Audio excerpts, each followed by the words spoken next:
এই মুহূর্তে পাওয়া আপডেট বাংলা সংবাদে আপনাদেরকে স্বাগত। শুরুতে জানাবো সংবাদ শিরোনাম। শেখ হাসিনার চূড়ান্ত রণডাক, এবার মরণপণ লড়াই, পরাজিত শক্তির কাছে মাথা নত নয়। হাসিনার অগ্নিঝরা ভাষণ, যার যা কিছু আছে তা নিয়ে আওয়ামী লীগকে মাঠে নামার নির্দেশ। শুরু হলো চূড়ান্ত মিশন। এরপরে জানিয়ে দিব আন্তর্জাতিক মহলের চূড়ান্ত আল্টিমেটাম, বড় ধামাকা, জাতিসংঘের কড়া চিঠি। আওয়ামী লীগ ছাড়া নির্বাচন বৈধ নয়, একতরফা ভোট হলে বাংলাদেশের উপর নিষেধাজ্ঞার কালো মেঘ আসতে পারে, থমকে গেল ডক্টর ইউনূসের পরিকল্পনা।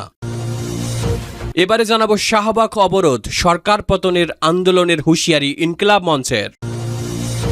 এবং সবশেষে জানিয়ে দিব বাছাইয়ের প্রথম দিন বিএনপি জামায়াত সহ যেসব প্রার্থীর মনোনয়নপত্র বাতিল। শুনছিলেন সংবাদ শিরোনাম, এবারে বিস্তারিত।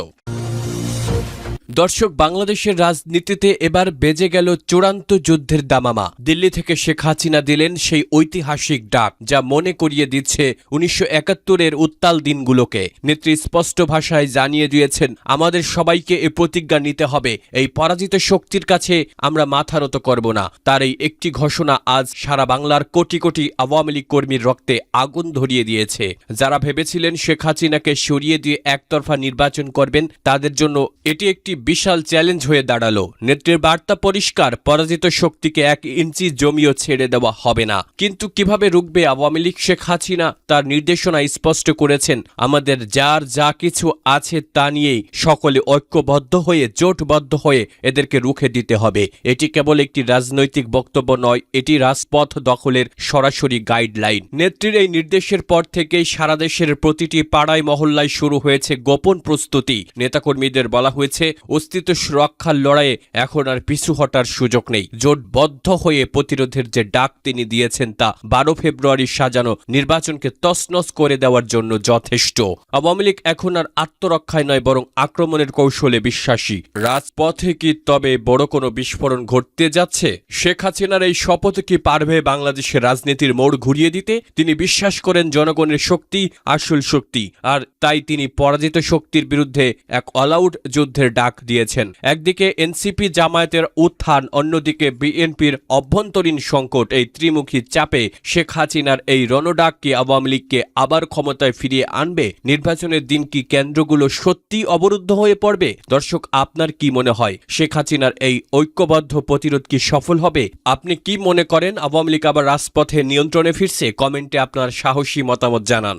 বড় ধামাকা, জাতিসংঘের কড়া চিঠি, আওয়ামী লীগ ছাড়া নির্বাচন বৈধ নয়, একতরফা ভোট হলে বাংলাদেশের ওপর নিষেধাজ্ঞার কালো মেঘ, থমকে গেল ডক্টর ইউনূসের পরিকল্পনা। দর্শক, ১২ ফেব্রুয়ারি নির্বাচন নিয়ে এবার লন্ডভন্ড হয়ে গেল সব সমীকরণ। যে নির্বাচনের নীল নকশা তৈরি করছিল অন্তর্বর্তী সরকার, তাতে সরাসরি লাল কার্ড দেখালো আন্তর্জাতিক মহল। বিশ্বস্ত সূত্রে খবরে পাওয়া গেছে, জাতিসংঘ এবং শক্তিশালী কয়েকটি রাষ্ট্র থেকে অন্তর্বর্তী সরকারকে একটি কড়া চিঠি পাঠানো হয়েছে। চিঠির সার কথা একটাই, বাংলাদেশের প্রধানতম রাজনৈতিক দল আওয়ামী লীগকে বাইরে রেখে যদি কোনো নির্বাচন করা হয়, তবে সেই নির্বাচন বিশ্ব দরবারে কখনোই বৈধতা পাবে না। আন্তর্জাতিক মহল সাফ জানিয়ে দিয়েছে, অংশগ্রহণমূলক নির্বাচন ছাড়া গণতন্ত্রের কোনো ভিত্তি নেই। এই চিঠি কি তবে ইউনূস এবং সমন্বয়কদের একতরফা ক্ষমতার স্বপ্ন ধূলিসাৎ করে দিল? আন্তর্জাতিক মহলের এই চিঠিতে কেবলই সতর্ক বার্তাই নয়, বরং প্রচ্ছন্ন হুঁশিয়ারিও দেওয়া হয়েছে। কূটনৈতিক বিশ্লেষকরা বলছেন, যদি আওয়ামী লীগকে নির্বাচন থেকে দূরে সরিয়ে রাখা হয়, তবে বাংলাদেশের উপর তীব্র অর্থনৈতিক ও কূটনৈতিক নিষেধাজ্ঞাও আসতে পারে। এমনকি শান্তিরক্ষা মিশনে বাংলাদেশি সেনাদের অংশগ্রহণ এবং পোশাক খাতের রপ্তানি বাজারেও এর নেতিবাচক প্রভাব পড়তে পারে। আন্তর্জাতিক সংস্থাগুলো বলছে, দেশের একটি বড় জনগোষ্ঠীকে ভোটের অধিকার থেকে বঞ্চিত করে যে নির্বাচন হবে, তা হবে স্রেফ একটি প্রহসন। আর এই প্রহসনকে স্বীকৃতি না দিতে ইতিমধ্যেই একমত হয়েছে প্রভাবশালী দেশগুলো। এখন প্রশ্ন হলো, এই চিঠির পর সরকার কি তাদের একগুঁয়েমি থেকে সরে আসবে? আন্তর্জাতিক মহলের এই অবস্থান কি তবে শেখ হাসিনার রাজনৈতিক প্রত্যাবর্তনের পথ আরও সহজ করে দিল?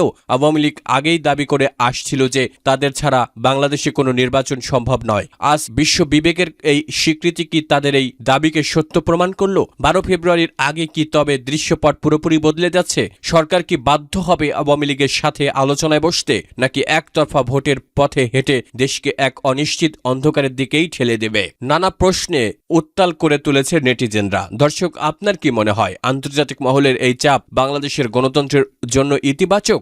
শাহবাগ অবরোধ সরকার পতনের আন্দোলনের হুঁশিয়ারি ইনকিলাব মঞ্চের। শরীফ ওসমান হাদি হত্যাকাণ্ডের বিচার না হওয়া পর্যন্ত রাজপথে আন্দোলন অব্যাহত রাখার ঘোষণা দিয়েছে ইনকিলাব মঞ্চ। একই সঙ্গে আগামী 7 জানুয়ারির পর সরকার পতনের আন্দোলনে যাওয়ারও হুঁশিয়ারি দিয়েছেন সংগঠনটির সদস্য সচিব আব্দুল্লাহ আল জাবের। শুক্রবার জুমার নামাজের পর ঢাকা বিশ্ববিদ্যালয়ের কেন্দ্রীয় মসজিদ থেকে বিক্ষোভ মিছিল শুরু করে ইনকিলাব মঞ্চের নেতাকর্মীরা শাহবাগ মোড়ে গিয়ে অবস্থান নিয়ে রাস্তা অবরোধ করেন। অবরোধ কর্মসূচিতে আব্দুল্লাহ আল জাবের বলেন, উসমান হাদি হত্যাকাণ্ড নিয়ে সরকারের বিভ্রান্তিকর বক্তব্য আমরা বিশ্বাস করি না। হাদিকে হত্যা করা হয়েছে কারণ তিনি বাংলাদেশের স্বাধীনতা, সার্বভৌমত্ব ও ভারতীয় সাংস্কৃতিক আধিপত্যের বিরুদ্ধে স্পষ্ট অবস্থান নিয়েছিলেন। তিনি বলেন, ঘটনার 21 দিন পেরিয়ে গেলেও সরকার এখনো প্রকৃত খুনিদের শনাক্ত ও গ্রেপ্তার করতে ব্যর্থ হয়েছে, যা সরকারের সদিচ্ছার অভাবের প্রমাণ। সরকার আগামী 7 জানুয়ারি চার্জশিট দেওয়ার কথা বললেও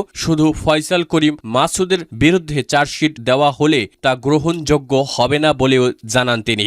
আব্দুল্লাহ আল জাবের বলেন, এই হত্যাকাণ্ডের পেছনে যাদের হাত রয়েছে তাদের সবাইকে আইনের আওতায় এনে চার্জশিট দিতে হবে। তা না হলে 7 জানুয়ারির পর সরকার পতনের আন্দোলন শুরু করা হবে। বাছাইয়ের প্রথম দিন বিএনপি, জামায়াত সহ যেসব প্রার্থীর মনোনয়নপত্র বাতিল। আসন্ন ত্রয়োদশ জাতীয় সংসদ নির্বাচনের মনোনয়নপত্র যাচাই বাছাইয়ের প্রথম দিন বৃহস্পতিবার দেশের বিভিন্ন আসনে বিএনপি, জামায়াতের নেতাসহ বেশ কয়েকজন হেভিওয়েট প্রার্থীর মনোনয়নপত্র বাতিল হয়েছে। মনোনয়নপত্রে তথ্য স্বাক্ষরে ত্রুটি, ব্যাংক ঋণ সংক্রান্ত জটিলতা, দ্বৈত নাগরিকত্বের অভিযোগ, দলীয় মনোনয়নপত্র দাখিল না করা, 1% ভোটারের স্বাক্ষরে ত্রুটি এবং হলফনামায় তথ্যের ঘাটতির মতো বিভিন্ন কারণ এসব মনোনয়নে বাতিল হয়। তবে নির্দিষ্ট সময়ে এসব ত্রুটি সংশোধন করে আবেদন করলে প্রার্থিতা বিবেচনা করা হবে বলে জানিয়েছেন নির্বাচন কমিশন। আগামী 12 ফেব্রুয়ারি ভোটের তারিখ রেখে ঘোষিত নির্বাচন তফসিল অনুযায়ী বাছাইয়ে বাদ পড়া এসব প্রার্থী আগামী 9 জানুয়ারি পর্যন্ত আপিল করতে পারবেন। আপিল শুনানি শেষে চূড়ান্ত প্রার্থীর তালিকা প্রকাশ করবে নির্বাচন কমিশন। বাছাইয়ের প্রথম দিনে যশোরে সবচেয়ে বেশি মনোনয়নপত্র বাতিল ও স্থগিত হয়েছে। যশোর 2 আসনে 10 প্রার্থীর মধ্যে 4 জনের মনোনয়নপত্র বাতিল ঘোষণা করেন রিটার্নিং কর্মকর্তা। ব্যাংক ঋণ সংক্রান্ত সমস্যায় জামায়াতে ইসলামী মনোনীত প্রার্থী ডাক্তার মোহাম্মদ মোসলেউদ্দিন ফরিদ এবং দলীয় মনোনয়নপত্র জমা না দেওয়ায় বিএনপির মোহাম্মদ ইসহাক ও জহুরুল ইসলামের মনোনয়ন বাতিল হয়। আর 1% ভোটারের তথ্যে গড়মিলের কারণে স্বতন্ত্র প্রার্থী মেহেদী হাসানের মনোনয়নপত্র বাতিল হয়।